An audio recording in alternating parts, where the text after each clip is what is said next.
নমস্কাৰ, মোৰ নাম পাৰ্থপ্ৰতীম মেধি। মই ইয়াৰে গুৱাহাটীৰ বৰাগাঁৱত থাকোঁ আৰু মোৰ ভাদ্ৰা আই এছ একাডেমীত জইন কৰা অলম'ষ্ট 6 to 7 মান্থছ হৈ গ'ল। আৰু ইয়াৰে এনভাইৰনমেণ্টটো বহুত ধুনীয়া হয়।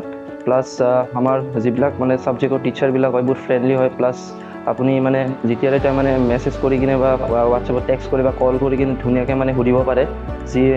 যি ডাউট হয় বা যিয়ে কিবা যদি এক্সপ্লেনেশ্যন মানে কিবা ৰৈ থাকে বা আপোনালোকে মানে বুজিব বিচাৰে তেতিয়াহ'লে মানে বহুত ফ্ৰেণ্ডলি নেচাৰৰ হয়। তো আপোনালোকে হেৰি কৰিব পাৰে, মানে সুধিব পাৰে। আৰু প্লাছ ইয়াতে 6 to 7 মান্থছৰ ভিতৰত অলম'ষ্ট প্ৰায় 60 to 70% আপোনাৰ কোৰ্চটো কমপ্লিট কৰাই দিছে।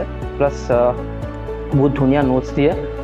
প্লাছ আপোনাৰ ইয়াতে মানে ভিজুৱেল ৰিপ্ৰেজেণ্টেশ্যনবিলাকো বহুত ধুনীয়া হয় আৰু নোটছবিলাকতো এক্সিলেণ্ট হয়। মই এইটো বহুত ভাল পাইছোঁ। প্লাছ আগতে যিমানবিলাক নাজানিছিলোঁ মানে এতিয়া মানে সেইবিলাক বস্তু মানে একদম জিৰ'টো মানে মই একদম মানে 100% মানে ট্ৰাই কৰি আছোঁ মানে হোৱাৰ মানে। আৰু পাংচুৱেলিটি প্লাছ ডিচিপ্লিন বহুত মানে ভাল হৈছে মোৰ।